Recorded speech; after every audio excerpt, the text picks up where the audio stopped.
Dando prosseguimento à aula de Direito Civil do dia 26 de maio, nós falaremos agora sobre bens divisíveis e indivisíveis. Nesse sentido, vamos voltar aqui para a tela de apresentação, que ela já está aí do lado, já estou vendo aqui. E vamos para a tela de apresentação somente. Dentro disso, os bens podem ser divisíveis e indivisíveis. Deixa eu colocar aqui numa tela mais específica, né? Classificação dos bens quanto à divisibilidade. Bens divisíveis e indivisíveis com determinadas características. Né? O conceito de bens divisíveis, para onde eu vou sem maiores delongas, está no artigo 87, né? Perceba quem está seguindo sequencialmente aqui, a parte de bens do Código Civil. No artigo 87, bens divisíveis são os que se podem fracionar, né, dividir, sem alteração da sua substância, diminuição considerável de valor ou prejuízo do uso a que se destina, né? Então, bem divisível, na verdade, ele pode ser dividido em pedaços distintos, né, formando, né, um todo perfeito, cada pedaço desse. Então, se eu pego um relógio, por exemplo, um relógio é um bem divisível ou indivisível? Me digam aí.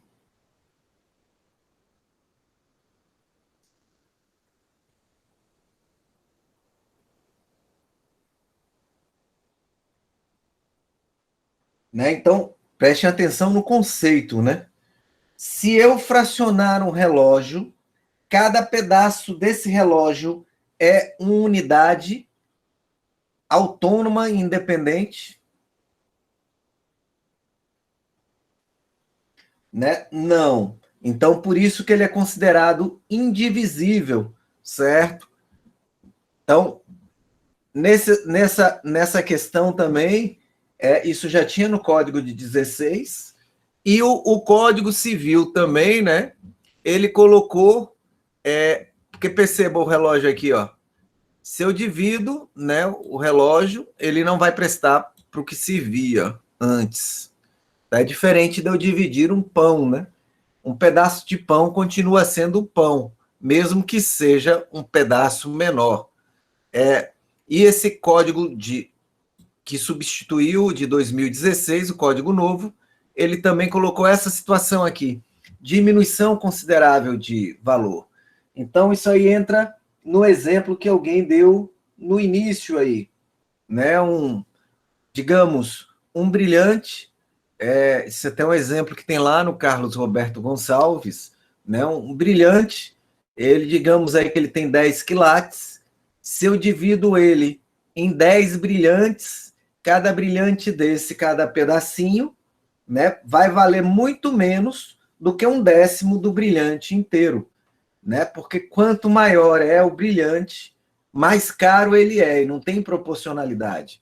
Então, há uma diminuição considerável do valor se eu diminuir o brilhante também. Nesse caso, como há uma diminuição considerável do valor, ele é considerável juridicamente indivisível. Então, veja, que indivisível por natureza, né, quem não pode fracionar sem alteração na substância. Mas tem esses outros dois casos aqui que são jurídicos.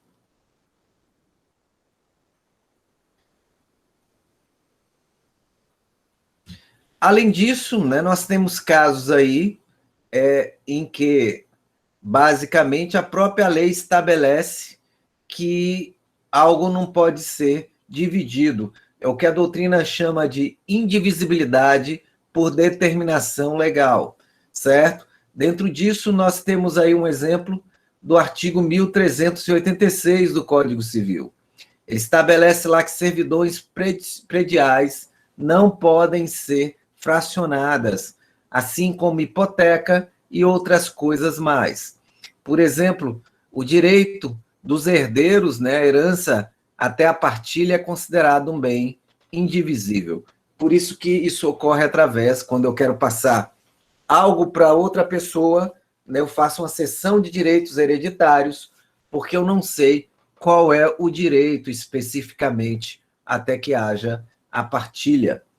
Além disso, né, a lei pode estabelecer aí outras situações.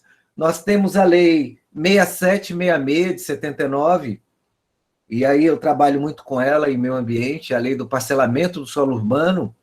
Ela estabelece que loteamentos, desmembramentos, que são espécies de parcelamento do solo urbano, ele, se tiver em área urbana, a área menor que um parcelamento pode ter é de 125 metros quadrados, com exigência de que a área mínima de frente seja de 5 metros quadrados.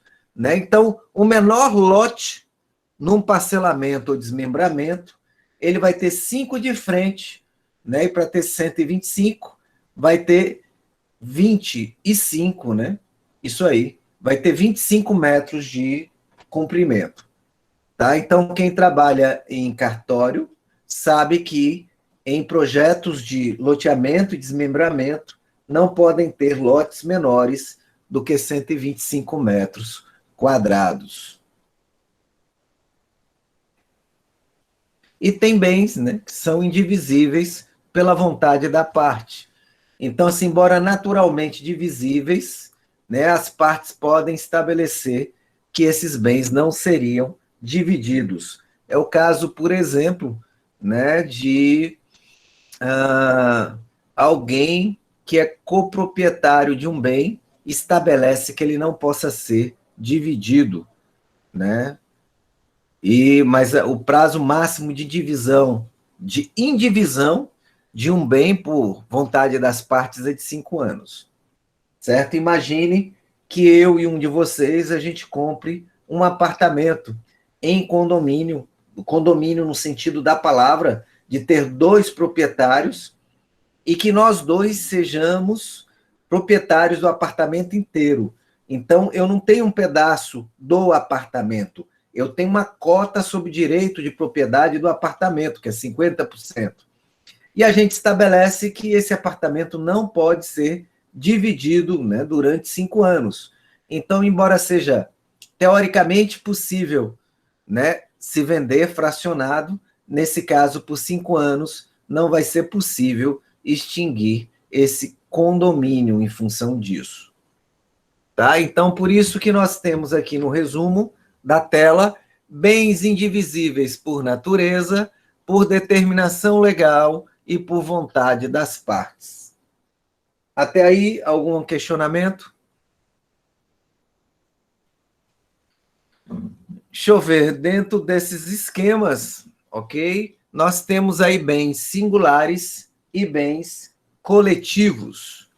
Os bens, né, quanto à sua individualidade, que é o que a gente está classificando aqui agora, ó, eles se classificam em bens singulares e bens coletivos.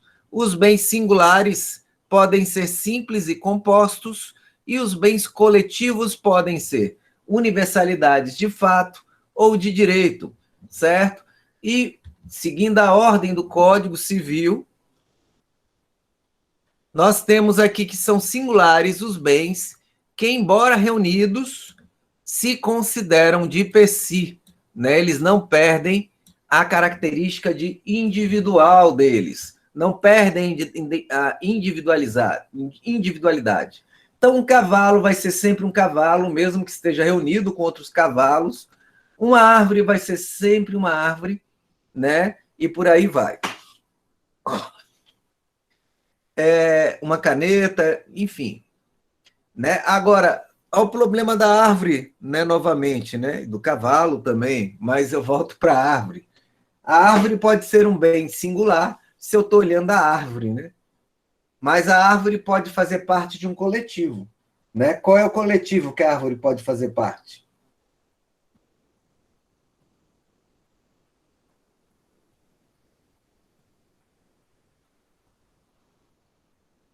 Exatamente, né? A árvore pode fazer parte aí da floresta. Então, se eu estou tratando da floresta como um todo, eu estou tratando do bem coletivo. né? Agora, antes de entrar nos bens coletivos, é importante a gente destacar que os bens, né, singulares, eles podem ser, né, que são os do artigo 89, eles podem ser simples e compostos, né? Simples é, na verdade, quando as suas partes são interligadas pela própria natureza, né? É um todo orgânico, um cavalo, uma árvore, certo? Eles são compostos aí de vida, né? No caso aí orgânica especificamente. E são considerados bens singulares compostos quando as suas partes são interligadas pela indústria humana, né? Então a gente aí vai ter de novo, né, a história do relógio, a história do carro, né?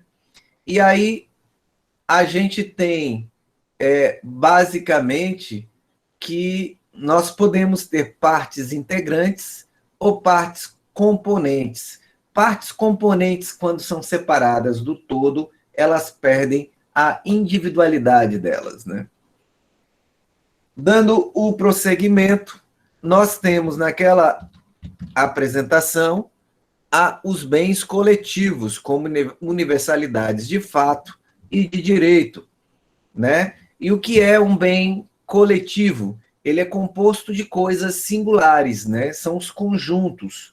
E aí esse conjunto tem uma característica dele poder ser referido, né, como um todo, como unidade. É o caso aí que Cláudia e Ligiane colocaram da floresta, né, o rebanho, e por aí vai. Dentro disso, né, o que interessa é o direito, nós podemos ter universalidades de fato e universalidades de direito. O conceito de universalidades de fato está aqui no artigo 90 do Código Civil.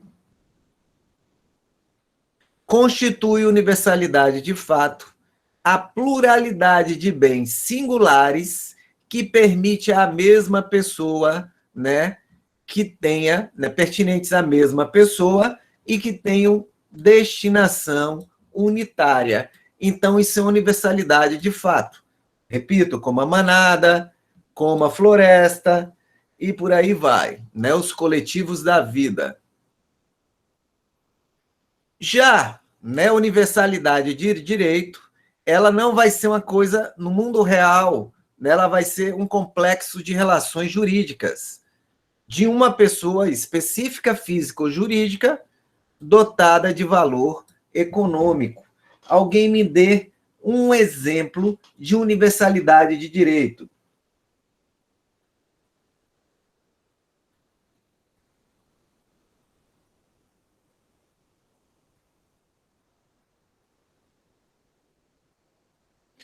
Ligiane, ok, isso aí. Herança é um exemplo, certo? Massa falida e por aí vai, né? A questão básica é que essas coletividades na universalidade de direito, elas são estabelecidas pela lei, certo? E na universalidade de fato, isso aí já basicamente ela se dá por vontade de uma pessoa. Né? Então, temos aí, já repetindo, né, o exemplo de Ligiane, que é herança, né? O patrimônio é a universalidade de direito, certo? Mas o patrimônio é um termo bem genérico, né? A herança já é uma universalidade mais reconhecida, certo? Tem que ter cuidado com isso, que quem estabelece com universalidade de direito é a própria lei, né? Então, por que que eu acho que, embora a doutrina cite o patrimônio, certo? A herança, no caso, é mais simples de enxergar, porque universalidade de fato, ela vai, na verdade, ter um tratamento jurídico diferenciado, como se fosse uma coisa única. Então, quando alguém falece, né, o objeto do inventário é né, a herança, é o espólio. E aí isso vai dar questão de legitimidade, de titularidade, de direitos decorrentes e outras coisas mais. A doutrina cita sim o patrimônio, não está errado, mas o patrimônio é uma designação muito genérica.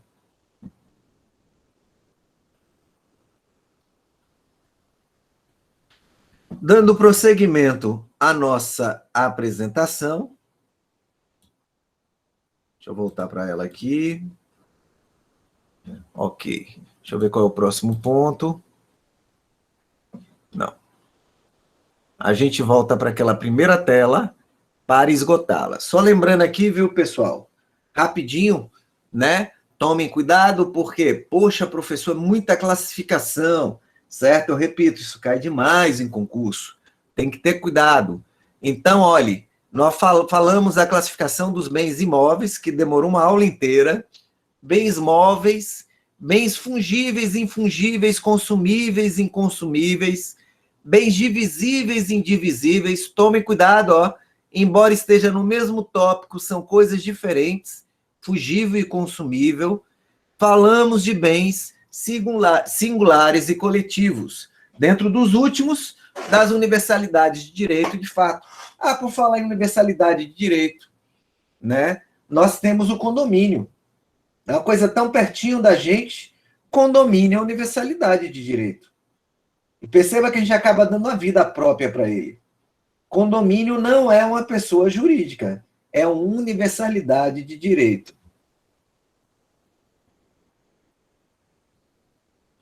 Então, nós falaremos agora dos bens reciprocamente considerados, certo? Deixa eu só pegar aqui, bens reciprocamente considerados. E aí, nesse sentido, nós temos aí bens principais e bens acessórios, né? Então, a classificação primeira era dos bens individualmente, né? Essa classificação segunda, a gente está analisando um bem em relação ao outro. E isso, gente, é importantíssimo, porque isso tem efeitos em contratos, na nossa vida, em diversas situações que vocês já passaram, vão passar aí no futuro. Dentro disso, né, em relação de um bem a outro, o bem pode ser classificado principalmente como, né, pode ser classificado, como regra, como principal e acessório, certo? Então, o bem pode ser classificado como principal ou acessório. O que é um bem principal, pessoal?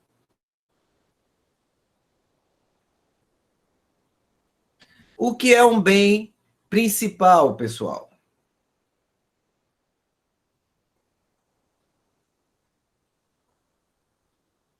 E o que é um bem acessório? Alguém me dá um exemplo?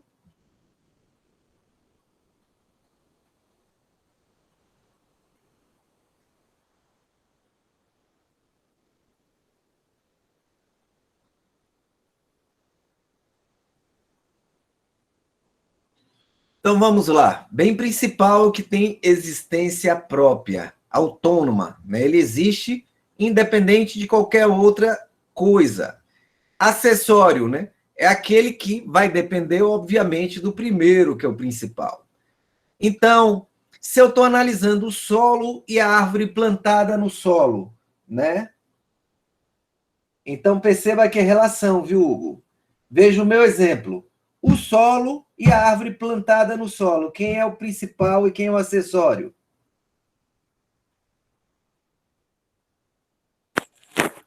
O principal é a árvore. A Ligiane está correta. Né? O E o solo, acessório nesse é exemplo, solo e árvore, né?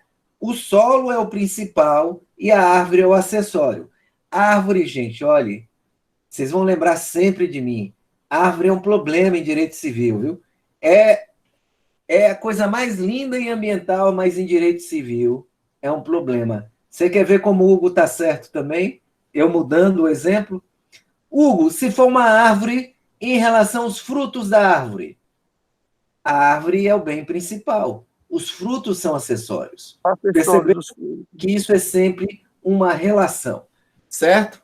Então, é bom lembrar disso, né? E aí veja que esse conceito de principal e acessório está aqui, ó, dos bens reciprocamente considerados. Principal é o bem que existe sobre si, abstrato e concretamente. Acessório é aquele que a existência desse bem pressupõe que exista um bem principal. certo? Voltando para o slide. Então, continuando aqui, né? Nós vimos o artigo 96.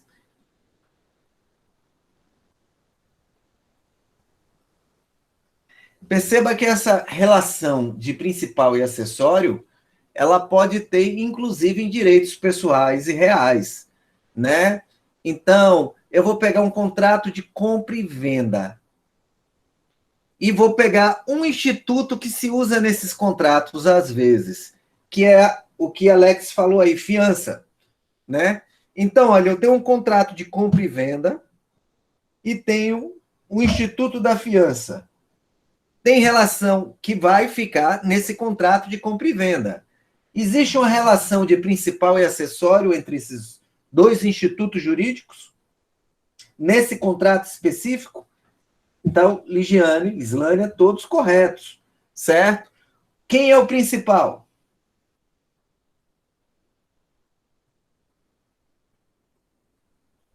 O contrato é o principal, corretíssimo. E a fiança vai ser uma cláusula acessória desse contrato. Ah, professor, isso é só classificação, não vai ter efeito nenhum. Vai sim, pessoal. Anote aí questãozinha de concurso, viu? Isso aí é o princípio da gravitação jurídica, né? Ouviram esse nomezinho? Né? Alguém sabe o que significa princípio da gravitação jurídica?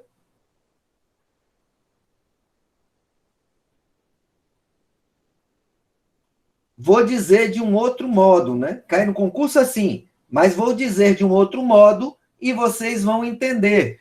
Princípio da gravitação jurídica nada mais é do que aquele brocardo que diz que o bem acessório segue o destino do bem principal. Ficou mais claro agora?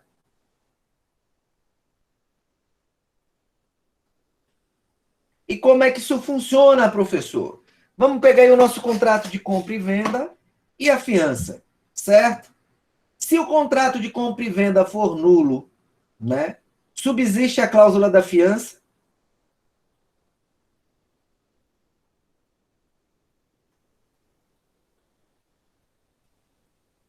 Lembrem-se, o acessório segue o principal, né? Se eu tenho um contrato de compra e venda e o contrato de compra e venda é nulo, e nesse contrato de compra e venda tem uma cláusula de fiança, né? Então, o Alex, lembra do exemplo inicial lá?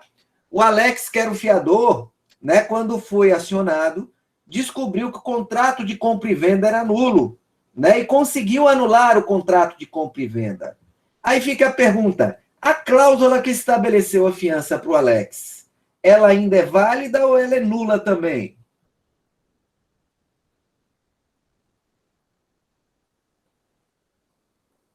Né? Então, esclarecendo, o acessório segue o principal.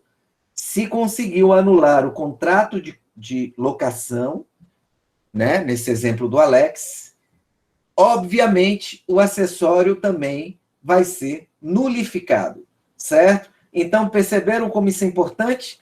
Né? Numa defesa dessa, o Alex não ia atacar, né, somente a cláusula que estabeleceu ele como fiador.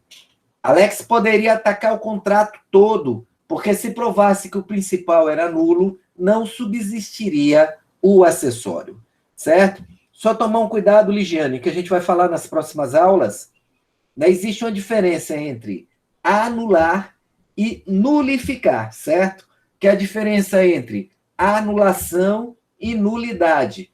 Mas isso aí a gente vai conversar nas aulas seguintes. Nesse caso é nulidade mesmo. Então as duas são nulificadas, é mais grave do que anular.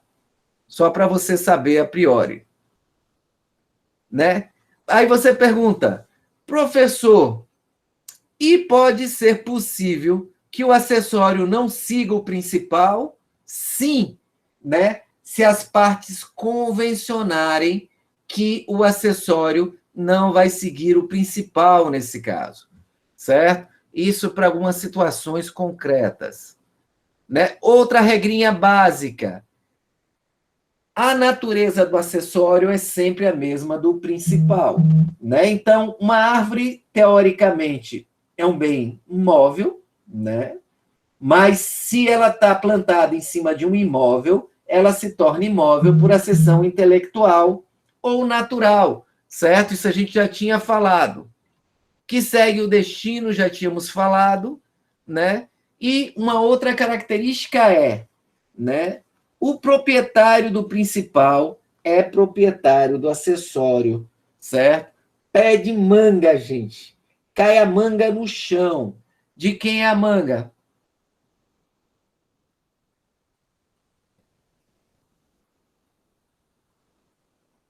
Né? Vou pegar aqui, né? Eu que faço muito isso. Eu que faço muito isso, né? Estou indo ali pelo Povoado Touro de bicicleta, aí tem uma estradinha rural que a gente passa, que ela é cheia de mangueiras dos dois lados. E quando está em época de manga, as mangas ficam caindo na estradinha, né? E aí a gente para e chupa manga, né? Então, a manga a gente está pegando, mas teoricamente, nesse meu exemplo da estradinha, Rafael está correto, mas nesse exemplo da estradinha, a manga ainda é do proprietário, porque estrada é bem comum, certo? Agora, se caiu no terreno do vizinho, a manga passa a ser do vizinho. Isso está lá na parte de direitos de vizinhança, certo? Agora, se eu pegar aqui a regra geral, os frutos e produtos da coisa, mesmo que separados, continuam pertencendo ao seu proprietário, certo? Então, tem alguns dispositivos no Código Civil que eles vão dizer que o acessório segue sempre o principal. Né? E agora, o que a gente vai estudar basicamente? Ainda dentro dessa história de acessório, dá muita discussão ainda. Né? Nós vamos estudar as espécies de acessórios, né? E uma das espécies de acessórios, basicamente, são os produtos, né? E a outra espécie, desculpe, vou deixar aqui. E a outra espécie são os frutos. Então, a primeira coisa que a gente tem que trabalhar aqui em acessórios é qual a diferença entre produto e fruto. Alguém sabe qual a diferença?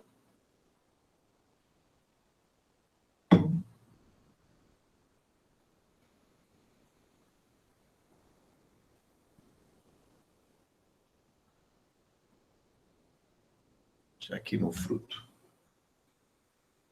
Né? A diferença é a seguinte, né?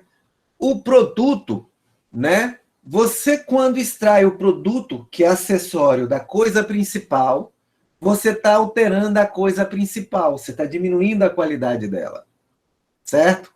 Um exemplo disso é mineração, tá? Quando você vai tirando o minério, você vai diminuindo a quantidade de minério que havia naquele local de mineração, certo? E o fruto, professor? O fruto, ele se repete, né, periodicamente. Você não tem destruição nem diminuição do valor, né, deles. Então, periodicamente vão sendo retirados. Né? E aí o Código Civil tem algumas exceções que produto é tratado como fruto, etc., mas eu não vou entrar muito em detalhe aqui. Eu quero entrar logo em fruto, que é bem comum. Então, os frutos, basicamente, né, são coisas que são utilidades, na verdade, que o bem principal produz periodicamente. Eles nascem e renascem das coisas. Então, quando a gente pensa em frutos, pensa logo em fruto natural. Né? O exemplo aí é a jaca no pé de jaca. Isso é fruto, certo? Mas não existem só frutos naturais. Existem também frutos industriais e civis, certo? Frutos industriais, né? E antes de passar para os industriais, os naturais não são só frutas de árvores, certo? Uma plantação de alface, né? O alface que é colhido, isso é um fruto? Sim, né? Está se tirando da coisa. Mesma coisa, cria de animal, também se reproduz periodicamente, né? Se essa cria for para venda, nós temos aí frutos naturais. Frutos industriais ou artificiais são aqueles da mão do homem, né? Então, aí a gente vai ter, por exemplo, a produção de uma fábrica. Isso seria fruto industrial. E nós temos frutos civis, né? Frutos civis, eles são produzidos periodicamente pela utilização de algo por alguém que não seja o proprietário, certo? O exemplo disso é eu emprestar meu dinheiro para alguém, né? E qual vai ser o fruto disso para mim?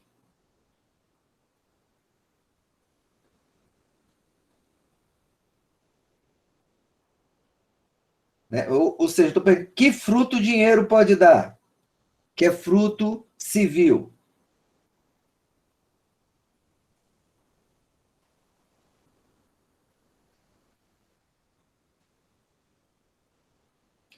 Isso, né? Pode dar juros.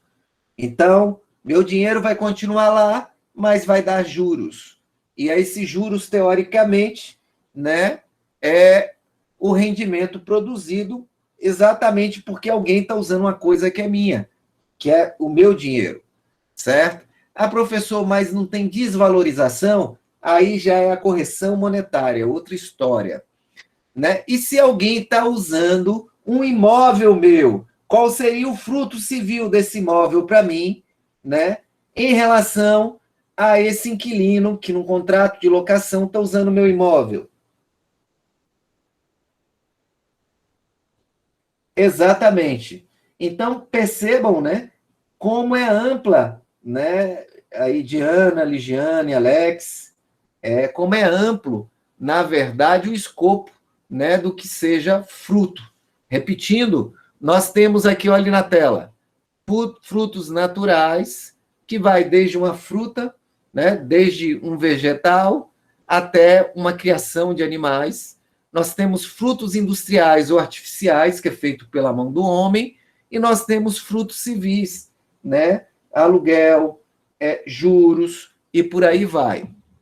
Além disso, nós temos uma classificação que é clássica, porque quem a fez foi Clovis Bevilacqua, tá?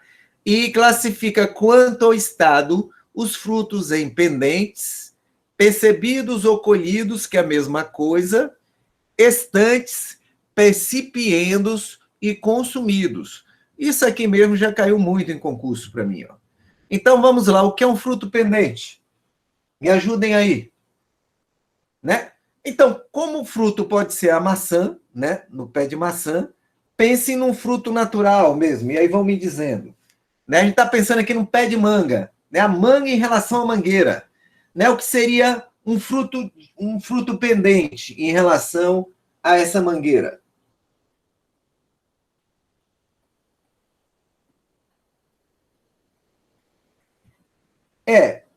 Também, Alex, mas a característica principal é que, veja, ela poderia estar madura, né? Mas o que teria que acontecer? Eu vou até colocar mais, o estado dela não importa. Mas se ela tivesse madura, qual é a característica para ela ser considerada pendente? Que ela esteja unida à coisa que a produziu, certo? Isso mesmo. Só. Então, eu não vou nem entrar em falta colher, né? Porque você vai falar que a manga verde não pode ser colhida, certo? Sei lá, e alguém vai colher manga verde? Não sei. Mas se colher, ela não é pendente mais, tá certo? Se colher, ó, tá vendo aí? Essa eu não sabia. Toma cachaça com manga verde, meu amigo. Essa é braba, né? Mas enfim, colheu, ela deixa de ser pendente para ser percebida ou colhida, ok? Então, uma coisa aqui pendente está ligada à coisa principal. Percebido ou colhido, né? Já não está mais ligado, foi separado. Ok aí para todos? Estantes, né? Não é, isso não tem nada a ver com biblioteca, não, viu? Frutos estantes em relação ao estado, né? Alguém pode me ajudar aí? Que vem uns nomes estranhos agora, né?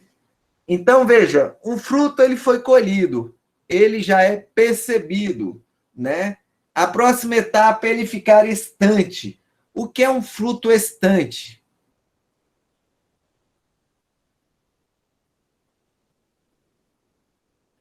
Para essa classificação, né, estante seria aquele que foi separado e armazenado ou acondicionado para venda, né?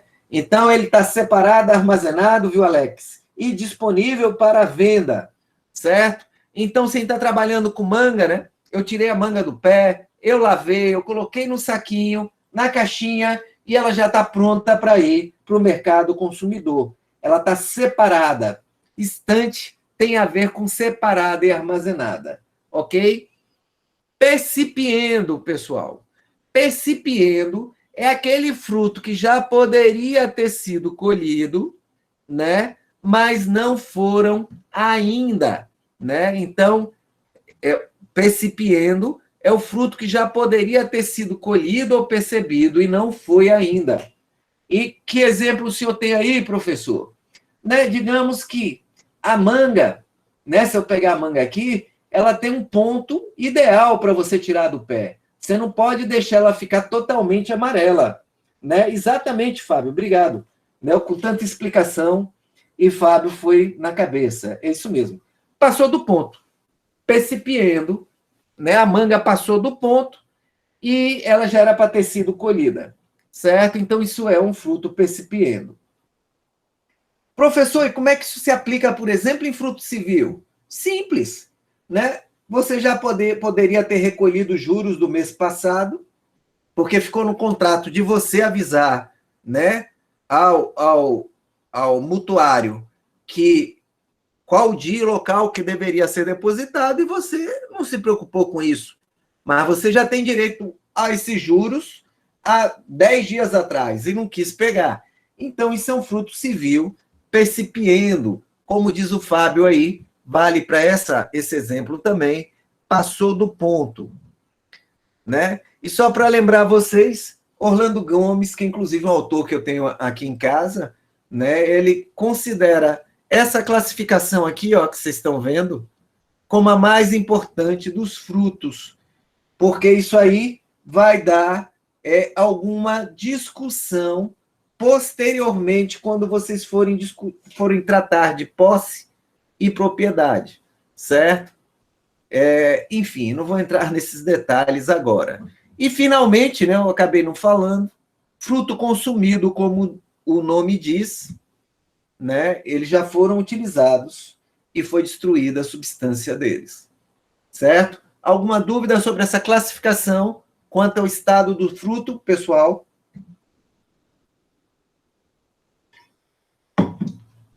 Seguindo, então.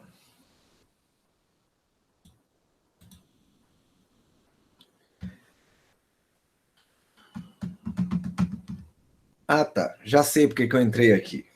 Eu vou voltar uma tela. Na verdade, eu vou voltar várias. Vamos nessas classificações, o assunto que eu acho mais gostoso aqui, sabe qual é? E que vocês vão repetir em direito administrativo, é a classificação dos bens quanto à titularidade do domínio. E aí os bens podem ser públicos ou particulares, certo?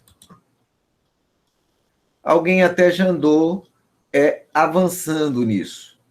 Ah, gente, eu esqueci de falar de uma coisa importante antes da gente passar para a classificação de bens públicos. Eu estou vendo aqui, ó, eu esqueci de falar de benfeitorias e de pertenças. Duas coisas importantíssimas, certo? Vamos começar aí falando, então, de pertenças. Pertenças, pessoal, é uma coisa que foi introduzida pelo Código Civil atual, certo? Eles, na verdade, no Código Civil anterior, eles entravam, né, numa classificação de bens imóveis por destinação do proprietário ou acessão intelectual, certo? Isso aí estava lá nessa parte de bens do Código Civil de 16. Importante, isso cai em concurso. Não existe mais bem imóvel por destinação do proprietário ou a cessão intelectual, certo? Não, professor, o que aconteceu? O Código Civil chama esse bem que antes era imóvel, por acessão intelectual, chama hoje de pertença, certo? E o que são pertenças? Pertenças são bens móveis que não constituem partes integrantes do bem principal, como frutos, produtos e benfeitorias, que vamos estudar pouco, estão, né, destinados de forma duradoura a serviço ou ornamentação do bem principal. Né? Então, exemplos. Um trator que foi comprado só para trabalhar numa propriedade agrícola, certo? Então, no Código Civil de 16, esse trator seria considerado bem imóvel, né, como um acessório dessa propriedade, por acessão intelectual do proprietário, que comprou o trator exatamente para isso, certo? Assim também como um quadro, né, uma estátua, objetos de decoração de uma residência, no Código Civil anterior, eram considerados acessórios porque eram bens imóveis por acessão intelectual, né? E hoje, no Código Civil atual, prestem atenção nisso, né, que isso cai em concurso porque é uma diferença entre os dois códigos, não existe mais imóvel por acessão intelectual. Esses itens passam a se chamar pertenças. Professor, é só nomenclatura, não muda nada, muda, pessoal. Olha o que eu vou dizer. Pertenças não são acessórios. Isso tem alguma implicação jurídica? Sim, certo? Se eu compro uma casa e nada é dito, se pressupõe que os acessórios seguem o principal. Ok?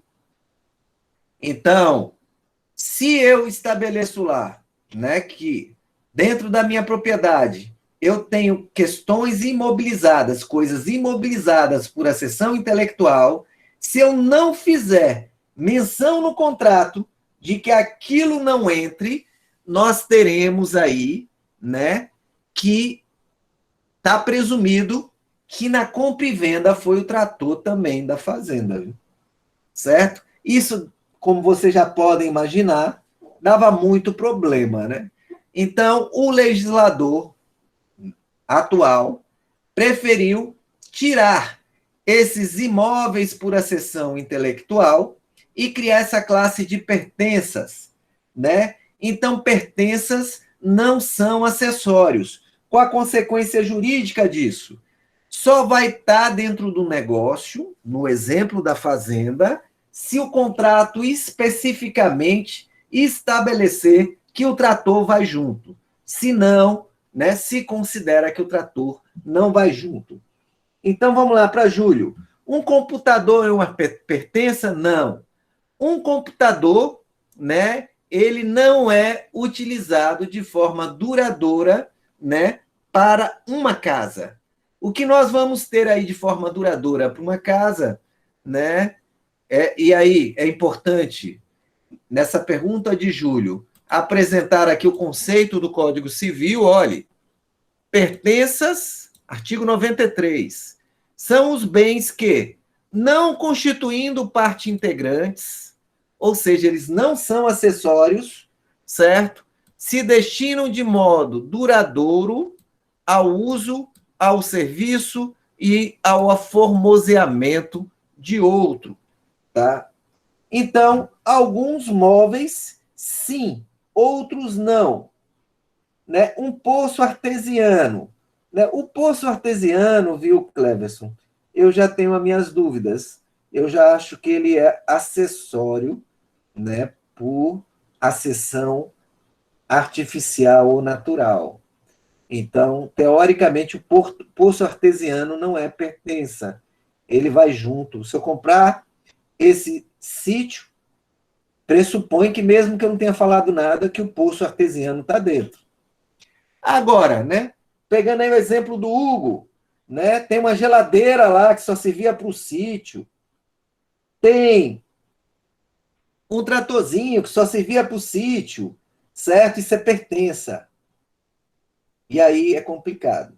Alex, o governo da Bahia tentou taxar água de poço. Né? Aí Alex já está indo aí para outras histórias, né, Alex? Isso chama outorga pelo uso da água. Né? Isso está na Política Nacional de Recursos Hídricos. E o governo de Sergipe também já tem um levantamento e estava para implementar isso, viu? Mas aí já vai para uma outra história, né? Pegue depois, né, me parece que aí é um caso concreto seu, dê uma olhada na Lei da Política Nacional de Recursos Hídricos. Aí você vai ver lá os casos em que se pode taxar ou não. Né? Pequenos poços, na verdade, eles me parece que tem uma característica lá que dispensam eles de pagamento, certo? Mas isso aí é o Instituto da Política Nacional de Recursos Hídricos e que permite que o Estado taxe pelo uso da água. Caso vocês não saibam, a União já cobra outorga pelo uso do Rio São Francisco, certo? Mas aí vai para direito ambiental e tributário, né, basicamente. Vamos voltar aqui para as nossas pertenças, certo? O 94, né, tem essa consequência que eu falei, ó. Os negócios jurídicos que dizem respeito ao bem principal não abrangem as pertenças, salvo se, né, a lei estabelecer, a lei especial, o contrário, ou a vontade das partes, ou ainda as circunstâncias do caso. Circunstâncias do caso, professor, sim, né? Vai ver que lá em determinado local, uma coisa que a gente acha que é pertença, já é tradição nos negócios que essa coisa esteja incluída. Então, até os costumes e as características locais e do negócio vão determinar se aquela pertença vai junto ou não. Como regra, né? Tá aqui a regra, ó. Negócios que dizem respeito ao bem principal, como regra, não abrange as pertenças, certo? E perceba, né, que já o acessório segue como regra o principal, tudo como regra, né? Voltando para a nossa apresentação, nós vimos aí, então, que as pertenças não seguem o acessório, né? E, só para repetir para vocês, esse conceito de bem imóvel por destinação do proprietário, que é também chamado de acessão intelectual, não existe mais, porque ele era considerado acessório, parte integrante. E o Código Civil atual separou como regra com o nome de pertença, né? Então, não segue o principal e, portanto, não se aplica a teoria da gravitação jurídica, né? O povo gosta de inventar os nomezinhos, porque a gente sabe que o que é o acessório segue o principal, mas quando eu digo uma expressão mais bonitinha, né, eu não consigo nem fazer ligação com o que se trata. Ainda dentro dessa tela aqui, né, uma outra coisa importantíssima são as benfeitorias, certo? Benfeitoria é uma coisa, né? Tá aí uma coisa que a gente usa muito, né? Benfeitoria é o mesmo que despesas efetivadas em um bem, certo? Né? E aí nós vamos ter o que aí, né? Um bem móvel, um bem imóvel. O que é uma benfeitoria? Né? E as benfeitorias são consideradas bens, né? E elas podem, na verdade, ser classificadas em 3 classes. Isso é tão antigo que vem do direito romano, né? Nós temos aí benfeitorias necessárias, úteis e voluptuárias ou luxuosas. Quem já assinou, já fez um contrato de locação, né? Deve ter visto uma cláusulazinha lá dizendo que o dono não autorizava de jeito nenhum que você fizesse benfeitoria, a não ser as necessárias no imóvel. Alguém já prestou atenção nisso aí?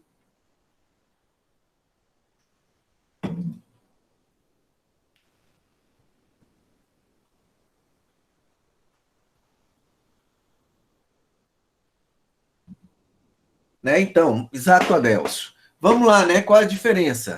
Benfeitoria necessária, como o nome diz, pessoal, ela é indispensável, né? E ela pode ter duas finalidades, que são, né, os dois lados da moeda, na minha opinião. Uma finalidade é conservar o bem, né? Então,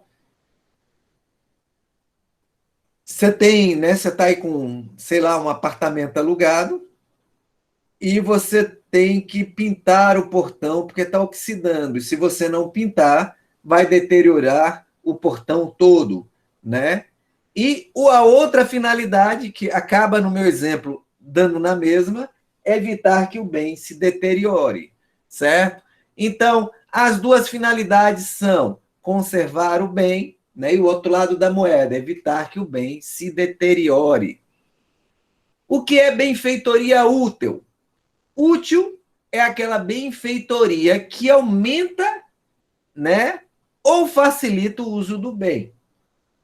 E voluptuária? Voluptuária é uma benfeitoria só para recreação.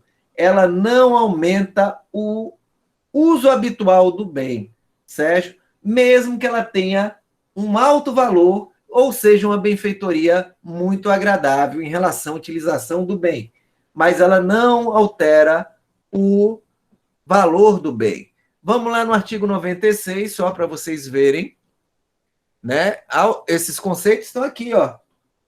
Benfeitorias podem ser voluptuárias, úteis e necessárias. Voluptuárias, mero deleite ou recreio, não aumentam o uso habitual do bem, ainda que o torne mais agradável ou seja de elevado valor. Útil, aqui aumenta ou facilita o uso do bem. E necessária, finalidade de conservar o bem ou evitar que ele se deteriore, certo? E, né, vamos lá começar pela necessária, certo? Então, gente, você alugou um apartamento, certo? E está começando a sair água da parede. Você tem que esperar a autorização do proprietário para fazer essa obra? Ou você pode fazer essa obra e o proprietário vai ser obrigado a lhe pagar depois?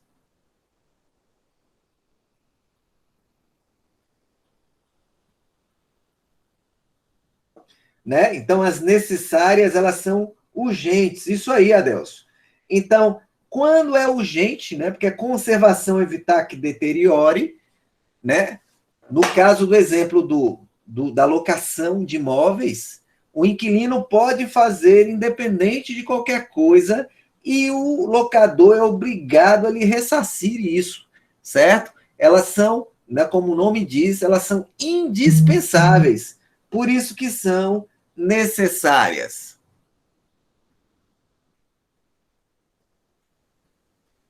Benfeitoria útil, né? Então, normalmente a doutrina diz que útil é aquela que não vai se enquadrar como necessária, mas que aumenta o valor do bem, né? Se eu pegar aqui, ó, elas aumentam ou facilitam o uso do bem. Então, né? Nesse caso aí, por exemplo, a gente teria você acrescer um banheiro em uma casa, né? Fazer uma garagem em uma casa.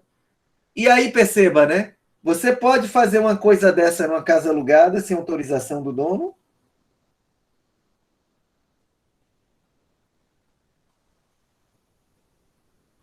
Não, né, gente? Você está alterando a casa do sujeito. É porque aí a pessoa vai, coloca lá, né? Então, por exemplo, eu vou dar minha situação, né? Essa aí, na verdade, eu aluguei um apartamento, que ele é bem quente, diga-se de passagem, certo? E o inquilino quis colocar um ar-condicionado na sala. Isso é uma benfeitoria necessária, útil ou voluptuária?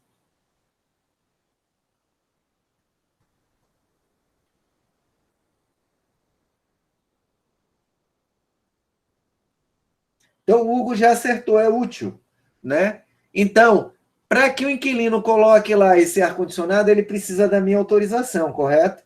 Né? Porque vai ter que quebrar a parede, etc. e tal. E aí eu dei autorização para ele, sem problema nenhum. O que vai acontecer ao final? Né? Se eu quiser ficar com esse melhoramento, eu vou ter que indenizar esse inquilino desse melhoramento. Né? Ou, né, como eu fiz no contrato, ele pode levar as coisas dele e deixar lá a instalação, certo? Nesse caso específico. Falou aí, né? Muito bem, Adelso, trocar o piso. Gente, trocar o piso é necessária, útil ou voluptuária?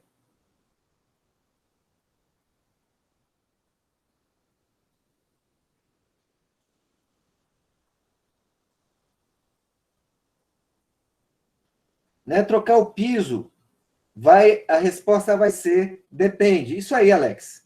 Né? Se o piso estourou, veja, obviamente, né, que o inquilino vai entrar em contato com o proprietário, mas o inquilino pode fazer a obra, porque é para conservação. Porque piso, quando estoura, se você não fizer intervenção logo, você vai perder o compartimento todo, né, de piso. Então, nesse caso do Alex, isso aí é uma benfeitoria necessária, né? Agora, pegando o exemplo do Adelso, eu acho que ele pensou isso, né? Me corrija se estiver errado, Adelso. Seria útil se eu não gostei da cor do piso, né? E eu quero mudar. Na verdade, aí não seria útil, seria voluptuária, né? Aí não seria útil, porque eu não estou aumentando o uso do bem, né? Nem estou facilitando. Né? O que seria útil, né? Veja como trocar o piso pode ser qualquer coisa. Útil, por exemplo, eu percebo que o caimento do ralo do banheiro, né? O piso foi assentado de um jeito que fica um pouquinho de água empoçada. Então, eu quero, na verdade, que não fique água nenhuma. Então, aí, se eu faço essa obra, isso é uma benfeitoria útil. Se eu troco o piso porque eu não gostei da cor, é voluptuária. Se eu troco o piso porque estourou, é necessária, né? Então, perceba que esse excelente exemplo do Adelson aí, me dá os 3 tipos de benfeitoria. Deixa eu ver aqui o que Adelson disse.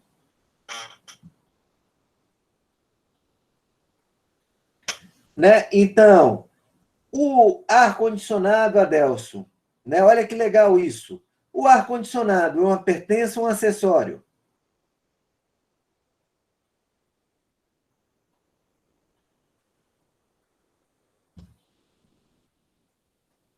Né? O ar-condicionado não é acessório, é uma pertença.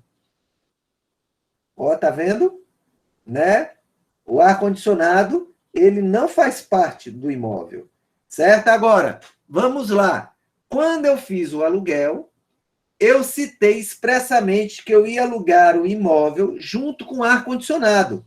Certo? Então, eu coloquei essa pertença no contrato. Ele está indo no pacote. Certo? E aí o que acontece? Durante o uso, dá um problema nesse ar-condicionado. Ok? Eu já tive esse tipo de coisa também. Normalmente o bom senso resolve, certo? Mas a recomendação é que você coloque no contrato. Né? Qual é o meu entendimento se não tiver no contrato? Se for manutenção do ar-condicionado, certo? Manutenção, quem tem que fazer é quem está usufruindo. Se for conserto do ar-condicionado e ele faz parte da locação, aí quem tem que fazer o conserto é o proprietário, ok? Por isso que, né, o meu apartamento, quando foi alugado, eu disse lá, olha, eu não estou alugando com ar-condicionado. Eu não vou tirar esse ar-condicionado daí. Vocês podem usar se quiserem, podem trocar por split se quiserem, mas eu não sou responsável por esses ar-condicionados. Eu só quero que, né, obviamente, considerando tempo de uso, etc., que se não forem usar, ou ao final da locação, me entreguem eles de volta. Só isso, certo? Então, nesse caso, eu só me responsabilizo pelo ar se ele der pau mesmo. No caso dos meus contratos atuais, eu me livrei desses ar-condicionados, que era do modelo antigo, né? O inquilino novo pediu autorização para trocar tudo por split, eu autorizei, né? E aí, veja, teve até um detalhe interessante, perceba como essa história de acessório, de benfeitoria é interessante, mas tudo é bom senso, né, pessoal? O inquilino, né, trocou por split, e o regimento do condomínio estabelecia que split tinha que ter uma caixa reforçada específica que tinha que ser comprada para colocar o split, certo? E essa caixa custava R$ 1.500, era alguma coisa assim absurda, né? E aí o que é que eu entendi? Que esta caixa, ela está incluída dentro do pacote e que era obrigação minha, tá? Então o inquilino não precisou nem me convencer de que isso era obrigação minha. Agora a parte de instalação, de colocar o split dele, isso é obrigação dele, certo? Mas a minha recomendação é que, né, vocês nunca coloquem, nunca deixem aberto. Só lembrar, viu, Hugo, a pertença, né, é um móvel que se torna imóvel por, né, uma destinação intelectual do proprietário. Era no Código de 16. Mas pertença continua sendo alguma coisa que fica, né? Que não é acessório, mas que está junto com a coisa principal, porque o proprietário assim o quis, né? Então, se não houver essa intenção, você não pode chamar algo de pertença, certo? Então, tem que ter cuidado. Mas aí eu repito para vocês, todo contrato tem que ficar bem claro, mesmo que você seja repetitivo, né? O que é que vai acontecer com as pias, com os ar-condicionados, né? Com tudo que tiver solto, você tem que falar, senão vai dar problema depois. E eu estou dando um exemplo de contrato de locação, pode ser qualquer coisa, certo? E perceba, né, que é por isso que essas classificações de bens, elas são muito importantes. Veja só, vou dar um outro exemplo para vocês aqui, que é exemplo de Carlos Roberto Gonçalves. Uma piscina, né, numa mansão, né? Eu alugo uma mansão e não tinha piscina. Faça a piscina para mim. Isso é uma benfeitoria útil ou voluptuária?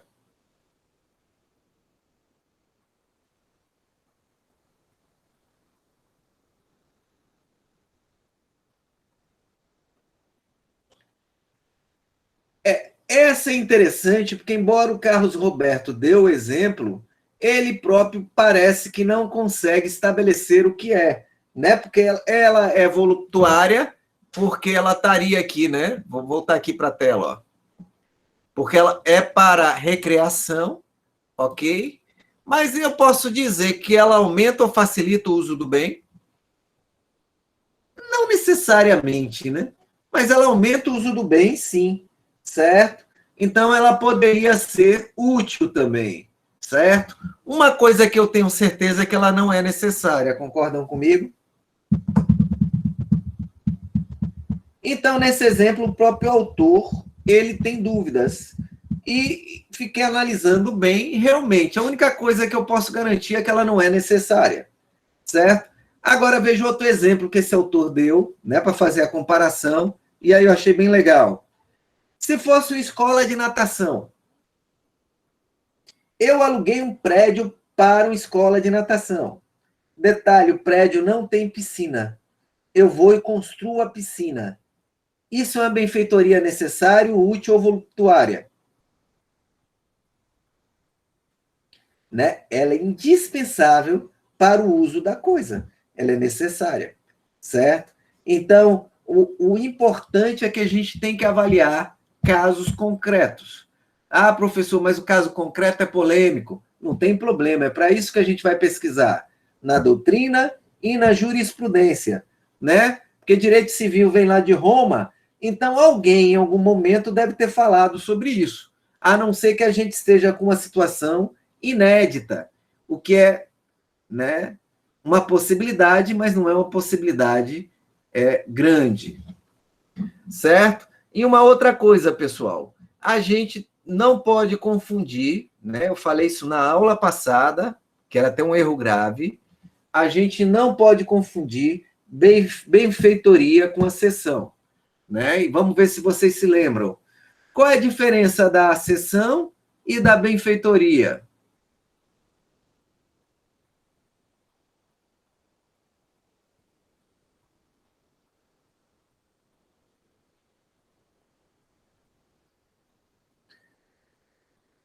Né? A diferença, né, da sessão para a benfeitoria é que a sessão cria uma coisa nova e a benfeitoria, seja necessária, útil ou voluntária, ela é acessória e está atrelada a um bem principal.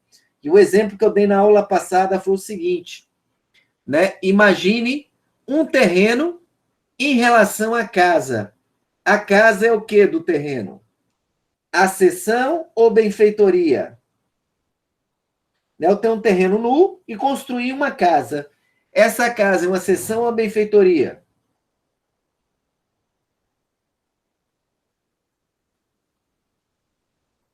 Então, é uma acessão, certo? Uma acessão, porque cria coisa nova. Tá? Então, eu lembrei isso a vocês porque acontece muito no interior, né? O casal vai se separar e o terreno não está na história, porque a casa foi construída no terreno de outra pessoa, ou já era de um dos cônjuges ou conviventes antes da relação, né? Então, você só vai dividir a casa. E aí o advogado chega lá dizendo que vai dividir a benfeitoria. Não, vai dividir a casa. A casa não é a benfeitoria, a casa é a cessão.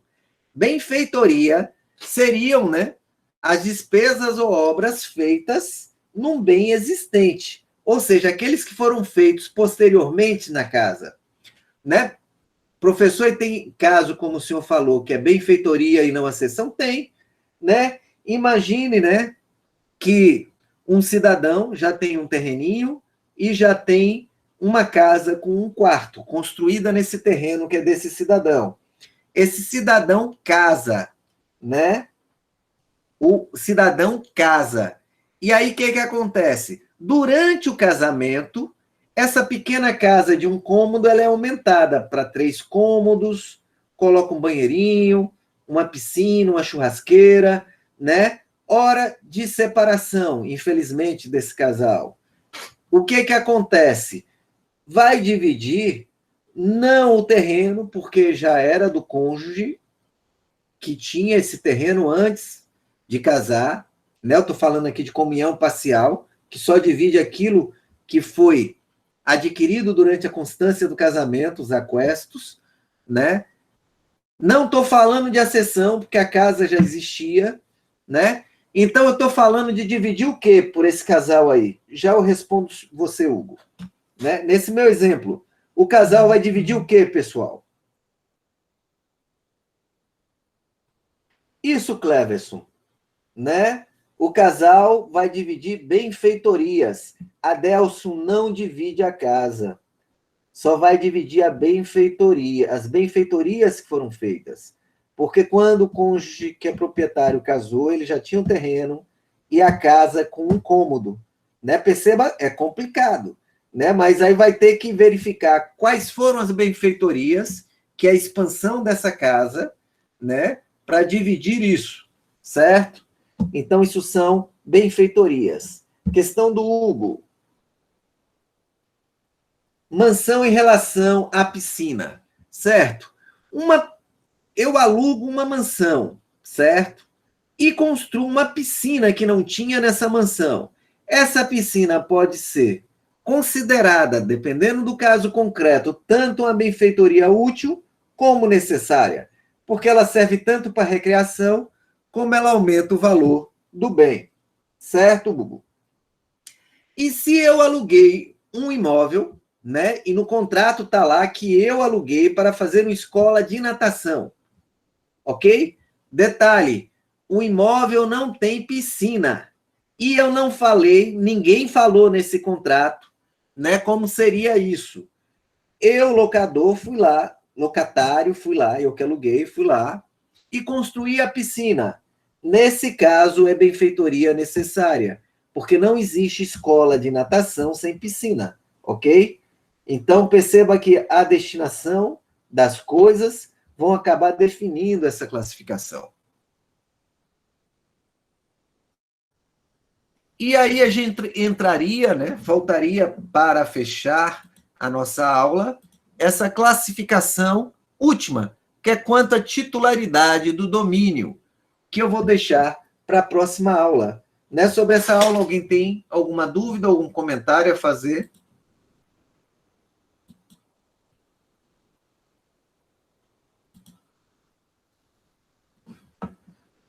Ok, pessoal. Então, hoje eu não vou nem fazer chamada. Até a próxima para vocês.